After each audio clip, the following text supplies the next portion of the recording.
Baik, bismillahirrahmanirrahim. Assalamualaikum warahmatullahi wabarakatuh. Selamat pagi anak-anak. Di sini Bapak akan menjelaskan terkait dengan STP atau Segmenting, Targeting, dan Positioning. Mari kita lanjutkan. Sebelum kita menjelaskan terkait dengan STP, kita harus paham terkait dengan pasar atau market.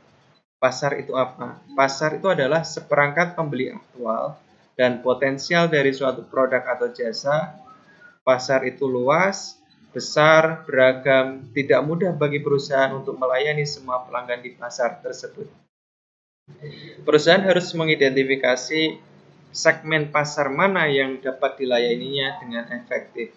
Makanya, perusahaan harus bisa memahami perilaku konsumen, terus harus bisa memberikan perencanaan pemasaran yang terbaik dan membuat setiap segmen menjadi unik dan berbeda. Seperti pada gambar di sini, ibaratnya suatu pasar, konsumen itu beraneka ragam. Baik, dari STP itu gunanya agar pemasaran atau marketing efektif dan efisien perlu memahami pemasaran sasaran. Pemasaran sasaran itu dapat dilakukan jika kita memahami strategi pemasaran atau segmenting, targeting, dan positioning. Baik, kita harus mengenal dulu pengertian dasar dari STP. Yang pertama, segmentasi pasar. Segmentasi pasar adalah proses membagi pasar secara keseluruhan suatu produk atau jasa yang bersifat heterogen ke dalam beberapa segmen yang cenderung bersifat homogen. Ini kata kuncinya dari heterogen menjadi homogen. Yang kedua, target pasar. Target pasar itu adalah memilih segmen pasar mana yang akan kita tuju atau kita layani. Dan yang terakhir adalah positioning. Itu adalah konsep psikologis yang mencakup perencanaan, penawaran, dan citra perusahaan agar target perusahaan atau target pasar mengetahui, menerima, dapat membedakan, dan menganggap penting posisi perusahaan di antara pesaing. Baik. Yang pertama, kita harus bahas secara mendalam terkait dengan segmentasi pasar. Ya, segmentasi pasar itu pertanyaan dasar itu mau dijual ke siapa sih? Kalau kita punya produk itu mau dijual ke siapa gitu. Ibaratnya suatu pizza di sini, pizzanya dibagi-bagi. Ada yang rasanya sosis, ada yang rasanya udang, ada yang rasanya jamur, ada yang rasanya daging, dan yang lain-lain. Ibaratnya sebuah pasar yang heterogen menjadi kita kelompokkan. Di sini ada gambar ya. Di situ ada gambar oranye, kita kelompokkan oranye, ada gambar biru, kita kelompokkan biru, dan lain sebagainya. Itu ya. Kita lanjutkan.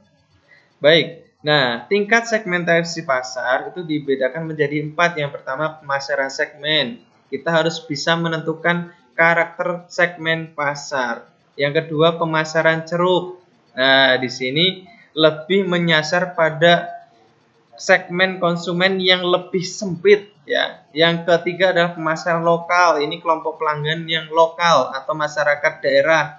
Yang keempat, pemasaran individu, yaitu lebih menyasar pada kelompok konsumen secara khusus. Baik, kita lanjutkan.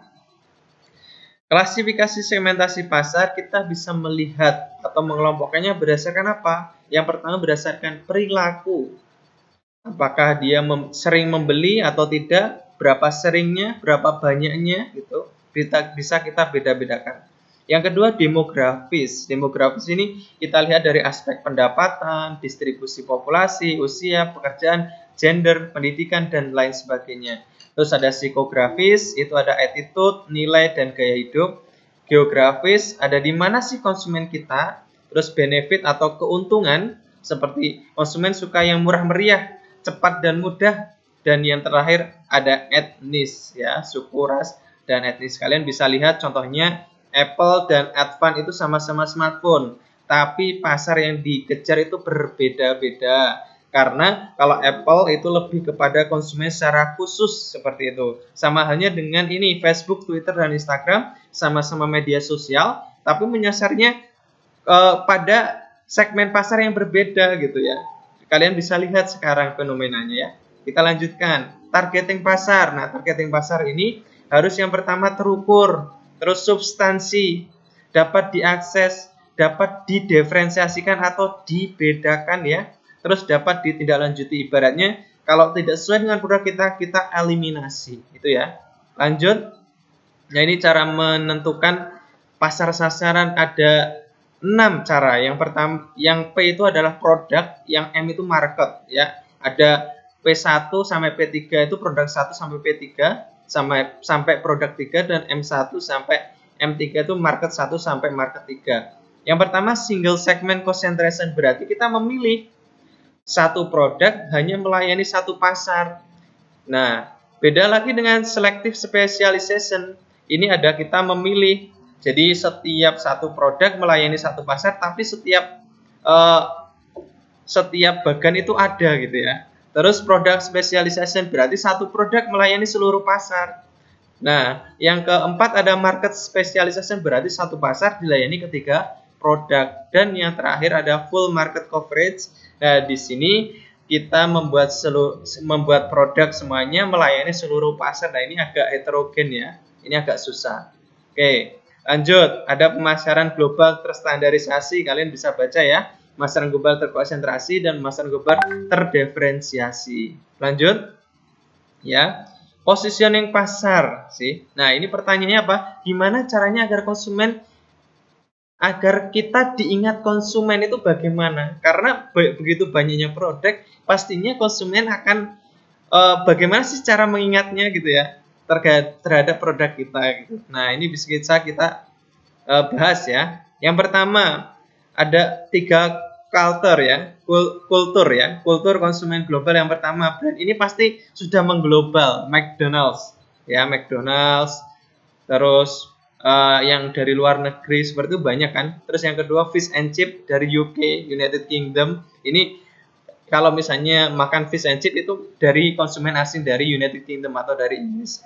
Terus yang ketiga konsumen lokal, warteg ya. Ini warteg siapa sih yang nggak ingat gitu ya. Terus ini contohnya kalau kita pengen diingat, yang pertama harus punya attitude atau atribut atau benefit ya. Benefitnya, keuntungannya bagi konsumen apa? Ini loh fiturnya, yakin nggak mau, seperti iPhone. Nah, iPhone itu kalau misalnya kita punya iPhone, biasanya prestis kita akan meningkat, kelas sosial kita akan meningkat gitu ya. Apapun mereknya, apapun produknya, yang penting iPhone, yang penting mereknya iPhone atau Apple gitu ya. Yang kedua kualitas atau harga, kualitas premium atau biasa aja. Yang ketiga kegunaan atau pengguna. Yang keempat kompetitor atau pesaing gitu. Keywords-nya atau kata kuncinya ingin diingat sebagai apa sih atau gimana ya.